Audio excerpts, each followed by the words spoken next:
I have a small farm located in Putnam County. It's called Jindydale Farms. We raise grass-fed beef, we raise free-range eggs, we have pastured poultry, and we have hogs that's grown in the woods. We're a pasture-based farm, and we are committed to being a pasture-based farm. We use no chemical fertilizers and no GMO feed. We started the farm selling to the public 4 years ago.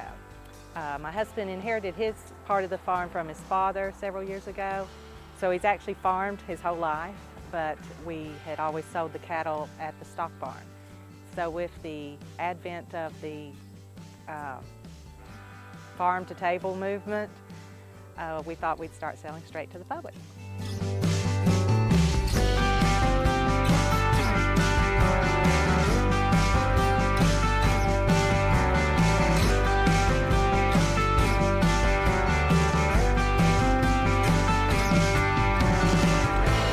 Jindydale Farms names come from a combination of my name and my wife's name. Jack and Cindy makes the Jindy part. My middle name is Darrell, her middle name is Gail. So that makes the Dale part, Jindydale.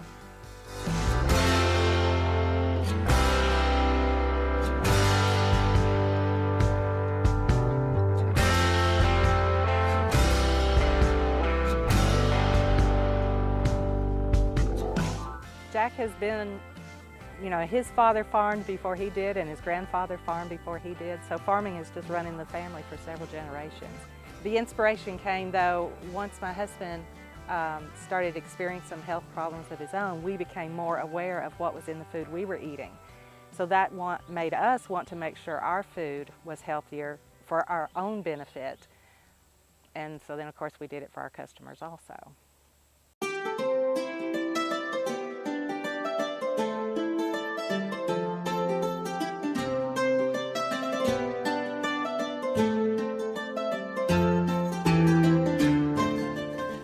I've done grass-fed, everything, raw milk since I was young. My grandparents were farmers and they believed that, you know, natural is best.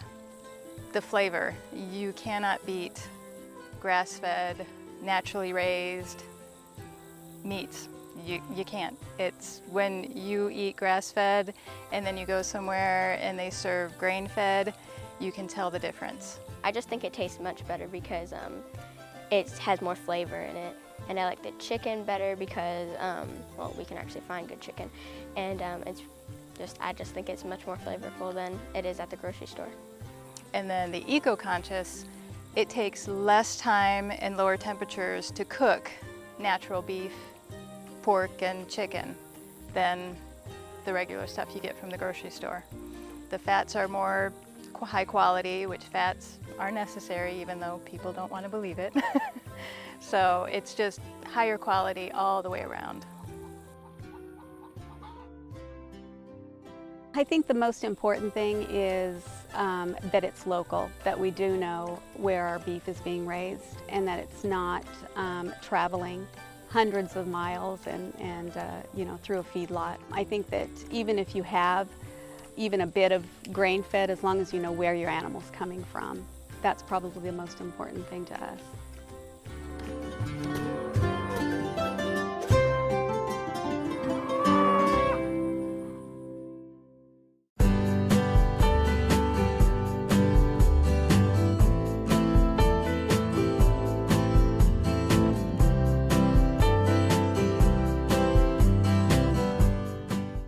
The term organic has changed over the years to the point where you can't really trust when food is labeled organic, whether it is what you want. But if you know the farmer that you're getting your food from, you can talk to the farmer, you can ask him what he's feeding his animals, how he's raising his animals, how he is fertilizing his fields, so that you can actually get a real idea of how your food is being produced and how it's being raised and where it's coming from and what's in it, more than just a label. As much as we support the organic movement, we are part of the local food movement. You need to know your local farmer, and you need to be able to trust him to grow your food healthy, to grow your food the way that nature intended for it to be grown. And we feel like that is more important than even being certified organic. Because if you know your farmer, you believe in your farmer, and you visit your farm, then you know how your food is grown. In the 4 years we have been selling to the public, I think the main thing we've seen is it's growing. More and more people are wanting to know where their food is coming from. More and more people are concerned about the GMO food and its dangers. They're concerned about feedlot beef and some of the problems you can get health-wise from eating beef that comes from a feedlot. I think the internet and even just television is informing people more and more about the food that they're eating, and people are wanting to make wiser choices. That's a definite change we've seen in the 4 years. We have customers who come to us because they have health problems and their doctors are sending them to us to get grass-fed beef and pastured poultry because they know that they can eat that and they're not going to get sick. And that makes you feel really good inside that you're doing something that's helping other people. And that's what we're committed to here at Jindydale Farms. And our customers is always welcome to visit our farm and see how their animals are being raised.